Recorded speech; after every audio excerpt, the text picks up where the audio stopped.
one of the stirring fights of the year. Holyfield managing to survive the early barrage and then came on strong to dominate the later rounds, going on to the split decision victory.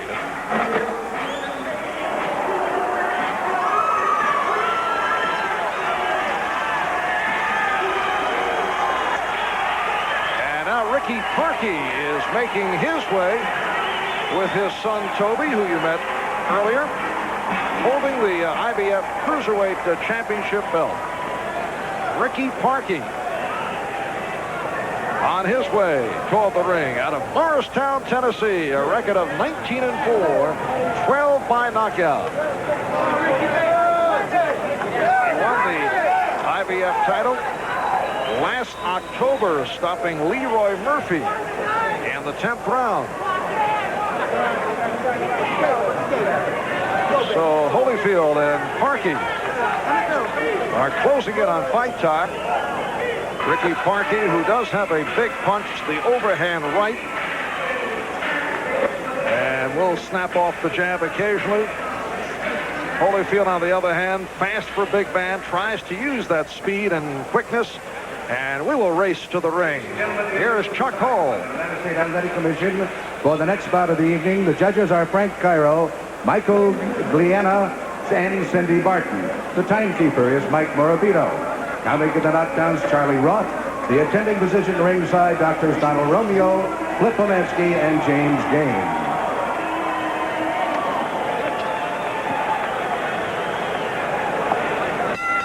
Ladies and gentlemen, the referee for the next bout of the evening, Mr. Davey Pearl. This is the main event of the night. 15 rounds of boxing for the IBF Cruiserweight Championship of the World. Introducing, in the blue corner, fighting out of Atlanta, Georgia, weighing in at 188 pounds. He is the WBA Junior Heavyweight Champion of the World and the challenger in this contest. Ladies and gentlemen, here is Evander Holyfield.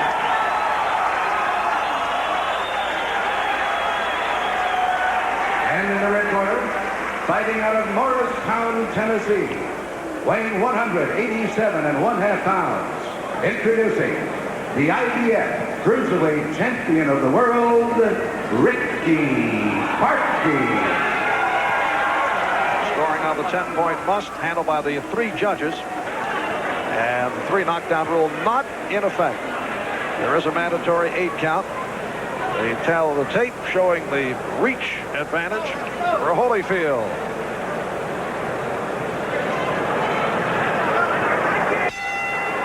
Scheduled for 15. And Parkey with the windup going right at Holyfield. He threw that left. It's the right hand that you've got to watch with Parkey. Parkey throws a strange, arcing, looping right hand. The one that knocked out Leroy Murphy. He's opening up with action right from the opening bell. And Holyfield getting the right hand in. There were many who felt that Parkey would look to stay away, but he comes out at Holyfield. These are 2 champions, no question about it. And they've come out to fight from the opening bell. Here in Las Vegas, the only betting proposition you could get on tonight's fight concerns whether it would last 4 rounds. So a $100 bet. The fight won't last 4, would pay $150, while it takes $190 to win 100. But the fight will last more than 4 rounds, showing a lack of confidence in Rickey Parkey. Would you go over that again along with the IBF Later on. ABC rules and WBC? Oh, he just got hit while he was in a break. Parkey just got hit on a break. He kept looking at the referee, faking out Holyfield, and then threw a right hand, which did not land. Rickey Parkey coming in with a bag of tricks. He's got that wild right we talked about. You'll see it all night long. He throws a looping, long right hand, and somehow it seems to hit. Now the plan set out by Georgie Benton for Holyfield. Strong right hand from Holyfield. Was to jab, jab, jab in order to take that right hand away from Parkey. Make him block the jab and therefore not throw the right hand. Holyfield able to double up with the left.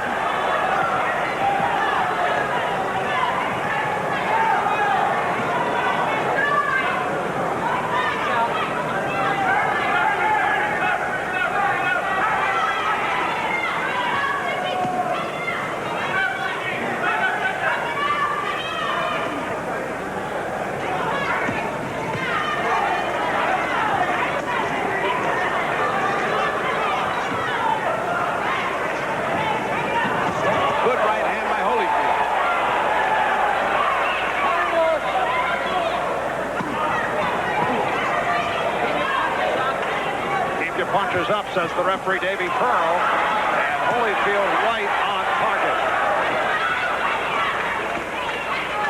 And close that distance. Holyfield willing to fight in close. Nice left hand by Holyfield. And again the left got in. Final seconds of the first round. Holyfield scoring with lefts and rights in this first round.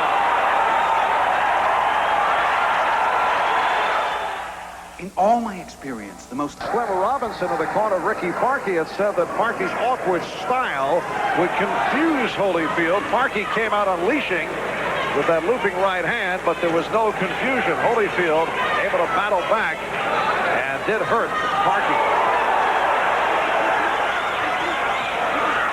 Parkey fighting back. He's got a bulldog in there today. As Holyfield, Parkey is not taking it lightly. He just comes battling right back every time he gets hammered. But the more effective punching is being done by Holyfield right now. This is for the IBF Cruiserweight Championship. However, Holyfield says if Parkey wins, he will give him his WBA Junior Heavyweight Championship belt.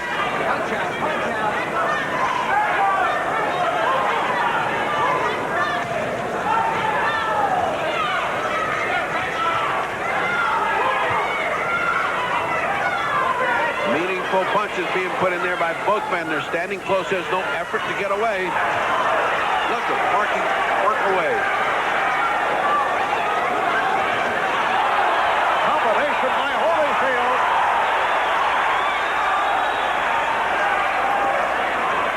Both men taking turns. Holyfield with a slight edge because of the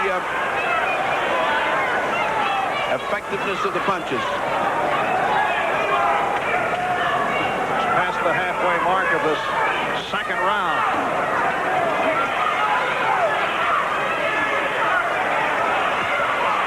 Parkey is a punching machine. Look at this.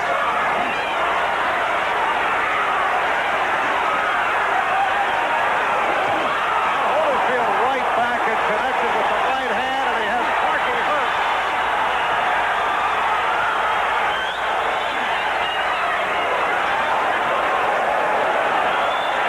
And here's Parkey back. Two straight right hands of the kind he wants to land right on Holyfield.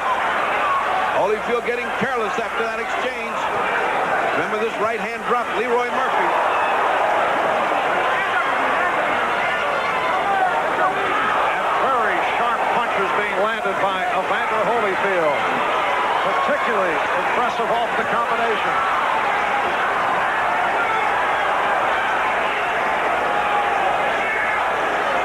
Parkey taking some devastating shots. Very low blow by Parkey on Holyfield.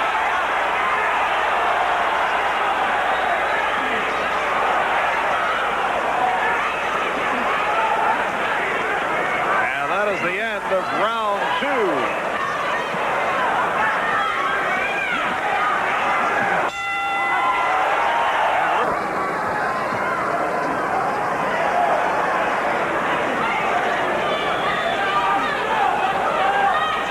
This is round three.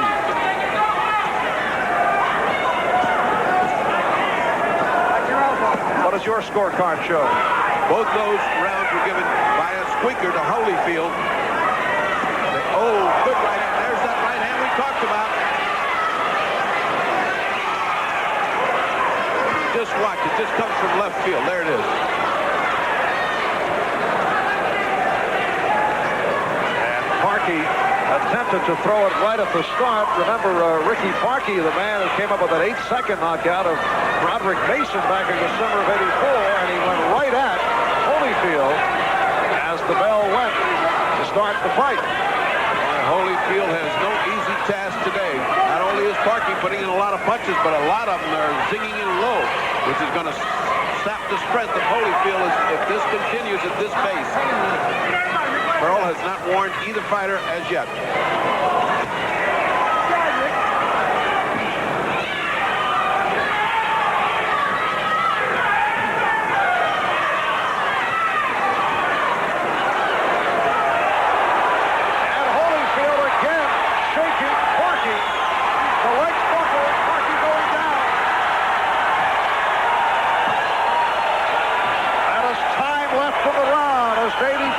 count it. Rickey Parkey indicating with the motion of the right hand that he's going to try and throw the big right. That's what he told us earlier. Let's see. And winked at Holyfield like saying, well, you got the better of that. His legs are still under him, but they're jingling and jangling. He doesn't have good control of his legs. And Holyfield just teeing off with combinations. Now goes Parkey for the second time. The 3 knockdown rule is not in effect under the IBF rules. And certainly he is in bad shape this time. Pearl's going to have to make a quick decision. This next series of blows. Coming up on 30 seconds to go, third round, as Holyfield is looking to finish Parkey off. And that is not the knockdown. There was a slip, and Holyfield comes right after Parkey, who has nothing. And that's it. It's all over. Evander Holyfield has stopped Rickey Parkey in round 3. So Evander Holyfield is now both the WBA junior heavyweight champion and the IBF Cruiserweight champ. The time of the knockout, 2:44 of round 3.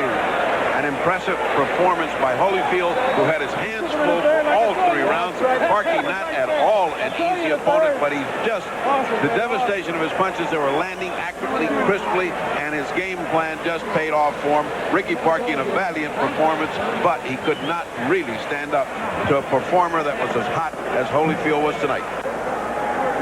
And now it appears that Evander Holyfield will defend his title against a fella by the name of Ossie Jaws Ocasio. Yeah, that's the way the boxing politics go. Certainly the box office doesn't demand it, and I don't know who would pay for it, but by the same token, the WBA would strip him, Evander Holyfield, of his title if he did not defend against Ocasio. So he feels he doesn't want to lose a title that way, although he could keep the IBF title and fight Kawi. If that's confusing you, imagine what it's doing to the promoters who have to dig in their pocket and pay for that next fight between Ocasio and the champion Holyfield. And a very impressive performance by Evander Holyfield. We have more boxing coming up here on Sports World. Pazienza, who is the pride of Providence, Rhode Island. Vinny is with us here at the ringside in Corpus Christi. And Greg Haugen has joined us from our NBC studio in Las Vegas at KVBC television.